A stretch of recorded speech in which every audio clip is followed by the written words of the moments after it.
to you by paintballtotheend.com.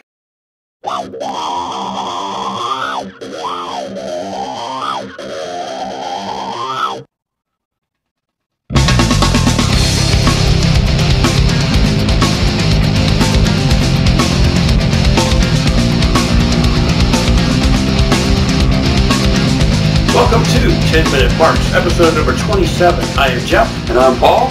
And today we will be doing a SummerSlam preview.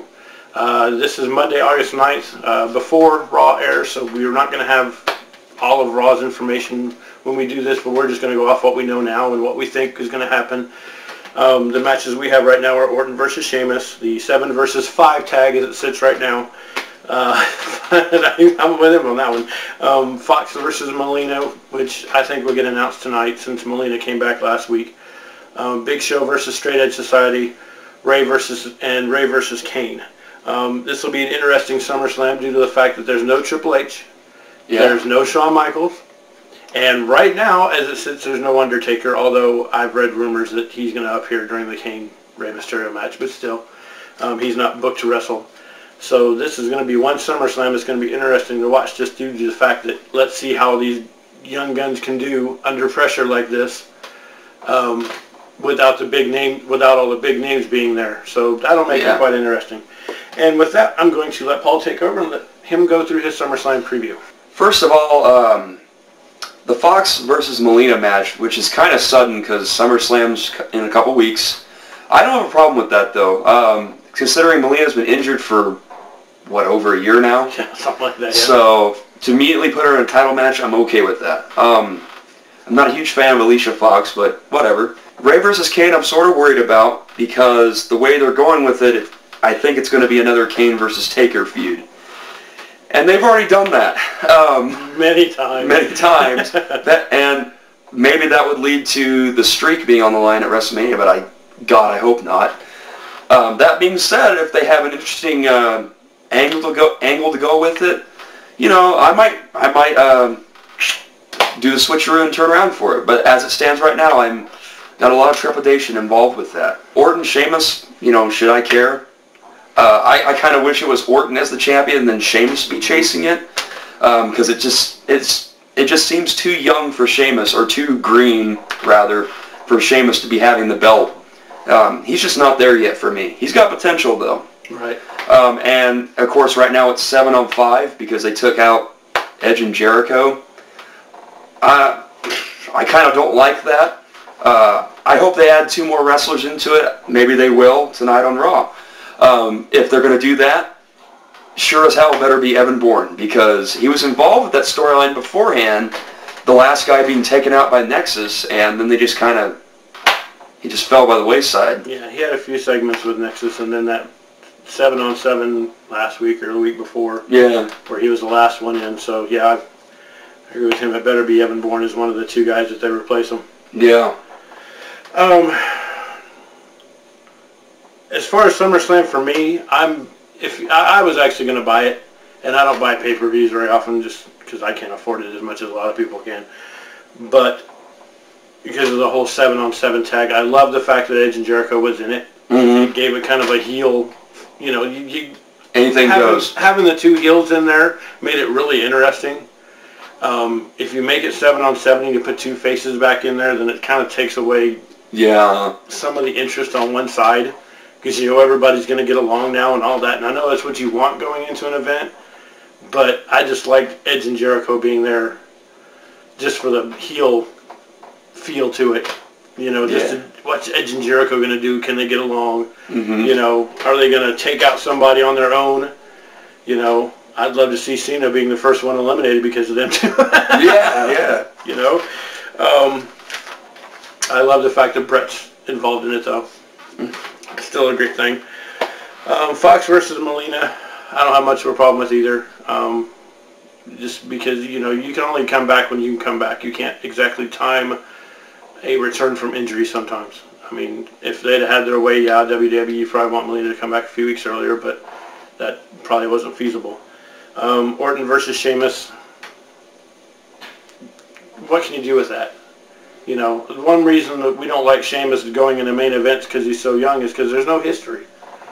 If you had Orton versus Edge or Orton versus Jericho or Orton versus Cena. There's history there. There's stuff you can draw off of. With Orton and Sheamus, you're going into a cold. There's nothing there. And even with all the stuff that's happened over the past few weeks, there's still nothing there. I mean, they're trying to throw in The Miz just for interest, just to prep it up a little bit more, give it some more spice. Ray versus Kane. Any match involving Ray is going to be interesting just because of his size, especially going up against somebody like Kane. And with the rumors being circulated that Undertaker's going to make an appearance, hopefully this will lead to good things for Ray, and hopefully he'll be able to win the belt and keep the belt for a while this time. If this goes on to go to WrestleMania, I'm iffy about that too. Same thing with Taker and Shawn. You know who's going to win. You know Kane's not going to break the streak. What good would it do? If this goes to 2 or 3 months, fine. I don't really have much of an issue with one more Kane versus Taker run.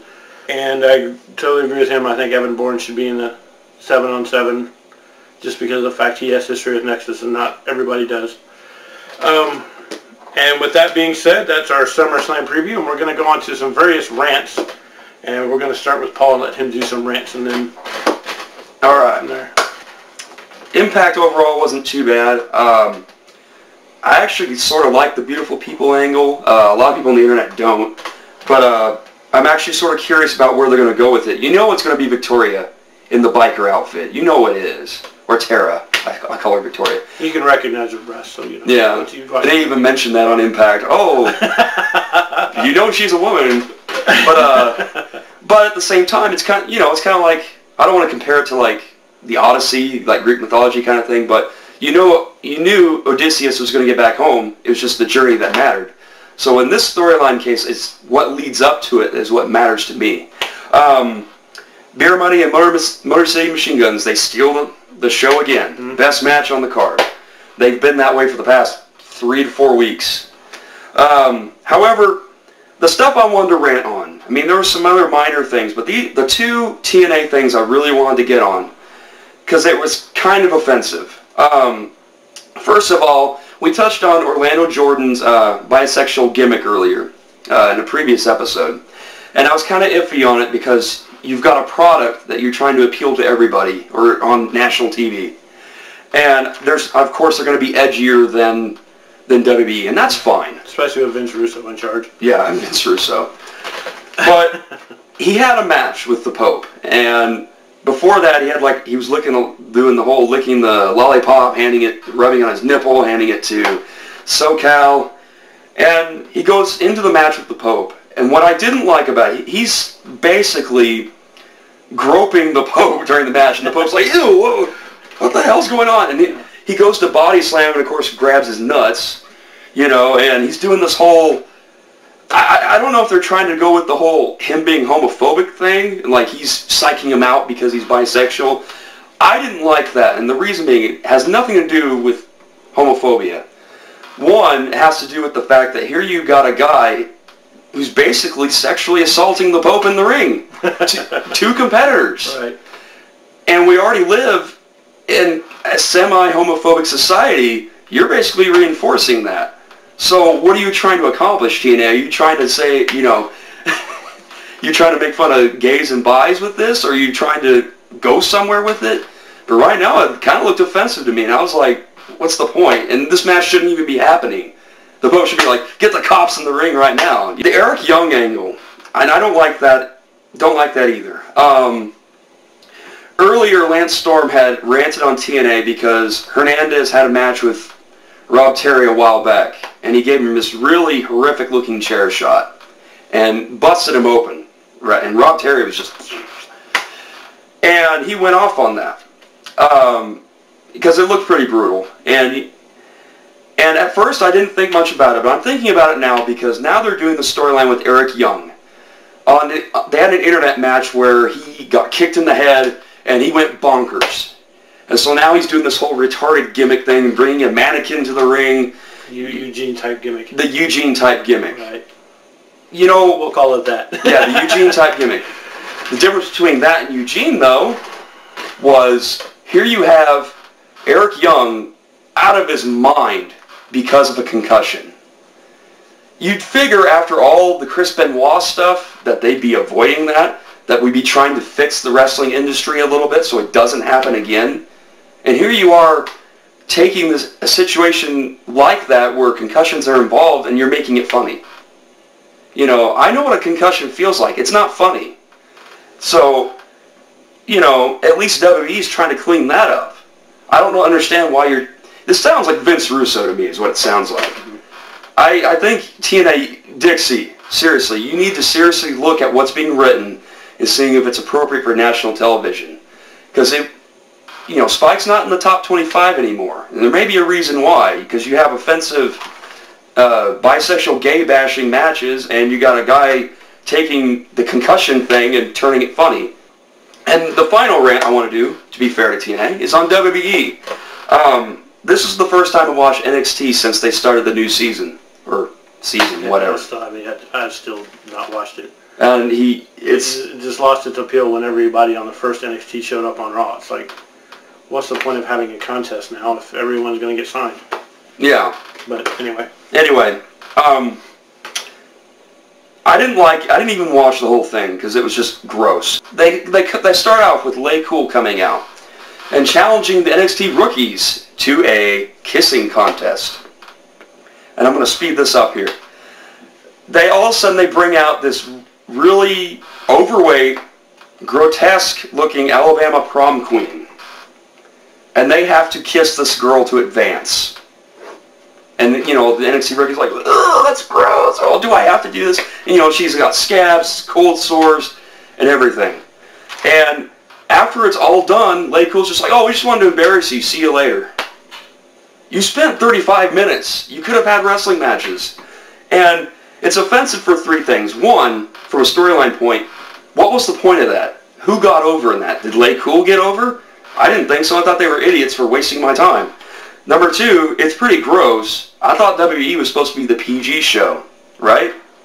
You know, you got Cena and them. You're trying to be clean. You're not trying to be edgy like TNA is. Why are you doing this? And thirdly, you know, women have a lot of image problems anyway, so why are you doing this segment where you're making fun of this, pointing the finger and laughing? Like Michael Cole was like, this is so funny. No, it's offensive, guys. Quit it. Bring back wrestling. Okay, I'm done. Rants I have. We agree on a lot of things as far as TNA goes. We agree that they have a lot of great talent. Yeah.